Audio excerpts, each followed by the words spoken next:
my 2013 Mercedes E550, chassis code C207. The intention of this video is to show you how to install lowering springs or potentially coilovers if you're going to do that. Now, I know most of you guys don't have access to a lift, but this job is easily done on the floor. The only difference is that having a lift is going to save your back. So when you're wanting to jack this vehicle up, there are jacking pads that are going to be right under here. They're going to be kind of rubber jacking pads. So you would jack one from there,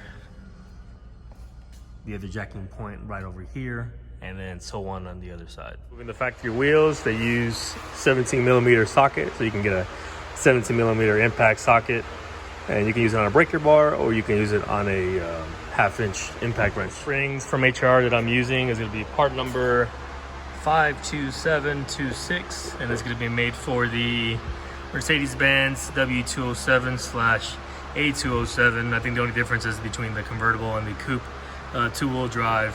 It's going to be the ones without the actual air suspension.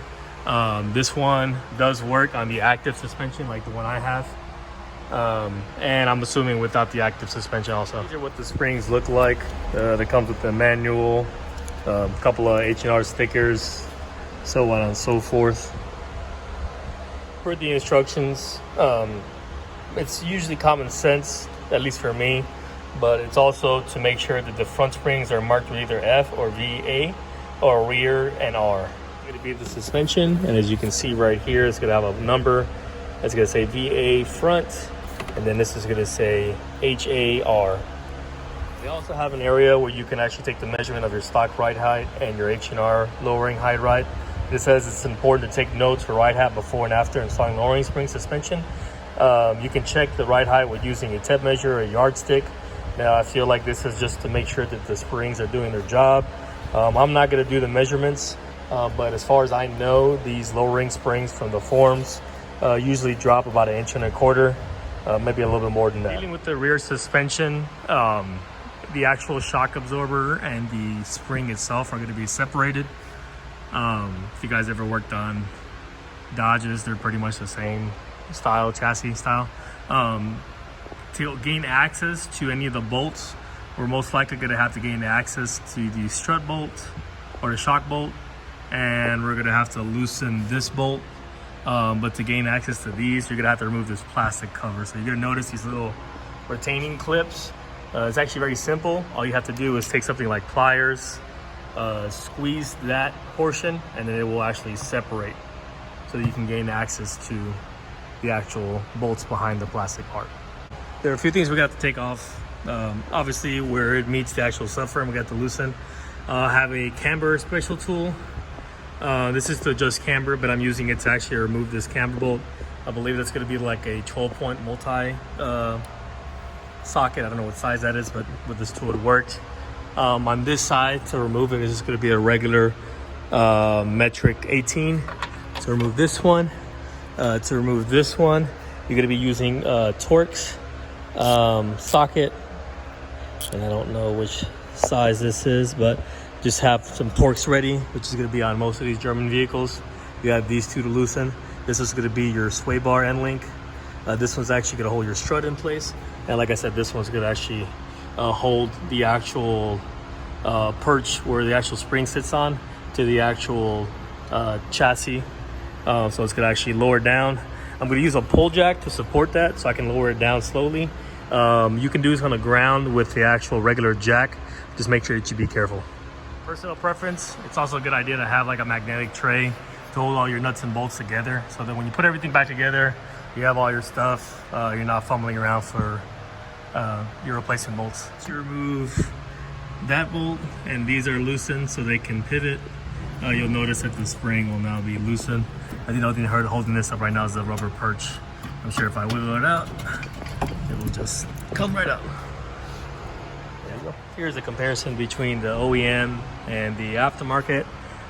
These springs are a little bit thinner and they have more cold springs. I'm sure that changes the spring rate a little bit. Physically, they look pretty close to height size. The other thing that I want to mention is that this rubber that sits on top of the actual spring, you can get different ones. Some people say that the H&R springs sit lower on the rear. So in order to level the car out, you can get some 17 millimeter ones. I might be able to put that in the video so you can see if you like that. I want to see how they act first. And if I like the way the car sits, I'll leave them like that. If not, I'll go ahead and upgrade these in the future. They're like $9 an actual stopper. So once you've put the aftermarket spring in and it's sitting on the rubber perch and it sits correctly on here, you're gonna go ahead and jack this back up. You're gonna put that big bolt right through there, making sure that the lock nut is on this side, and on these are gonna be the regular nuts on this side, and then the bolt will be coming through here. So just remember to put that back in the correct location. For the front suspension, you're gonna have gain access under the hood. These 3 bolts will be holding in the strut in place. So just make sure that you have everything disconnected so you don't pull any wires out if you do have the active suspension. If not, don't worry about it. But I'm gonna go ahead and unplug this one before I take this bracket out so I just don't pull these wires out. With working on the front, there's a couple things you got to remove. I'm gonna start with the sway bar end link. That's gonna have I believe an 18 millimeter socket. But when you spin this, obviously it will spin the Torx with it. So what you're gonna have to do is use a wrench and then a T40 Torx to remove that. If you continue to spin that, it won't do anything but mess up the actual joint on the sway bar. It's also a good opportunity for you if your sway bar end links are messed up to replace them here. So now that I've pre-loosened this one, I took this bolt off from here. There are 2 more bolts right there, one on each side that you'll want to remove, and that will dislodge the actual strut assembly before removing those up top. So the next hurdle that was a little weird for me, I didn't really understand how this worked, but I kind of figured it out. This plastic area that retains the sensor for the active control, the brake sensor, and the brake line is just pretty much a giant zip tie. Now, you can't really reuse it, you just have to cut it. And I'll find a way to put a zip tie through it. It doesn't look too difficult. I mean, I can probably just put a regular zip tie right through it, and it'll be perfectly fine. I'm just trying to figure out how to get it out of this orifice. But once you do it, just most likely put another zip tie here to kind of hold it onto the actual strut assembly. Luckily for me, I have a way to compress the front strut once you remove it. Basically what you're trying to do is compress the spring so you can remove the socket up top. Once you remove that that nut, it's going to remove the top hat and give you access to the actual spring itself so you can put the new spring on. If these are off, we're going to ensure that this is up in front, which I made sure this is F for front, EA, which obviously I already installed the rear, so it shouldn't matter. But as you can tell, the spring difference is pretty different. And that should fit right over the OEM strut with the OEM top. So once you take the old one off, you're gonna go ahead and put the new one on, and then you're gonna put the nut back where it's at. And I'll find the torque spec for that now, but I went ahead and just zipped it on there with the air ratchet. I know it looks a little bit more petite than the other spring, but I promise you that is the right spring for this vehicle. So now you got the new spring in. You just want to make sure that everything is tightened down. So you have to have that one that goes to the knuckle, the 2 bolts that go from the strut to the knuckle.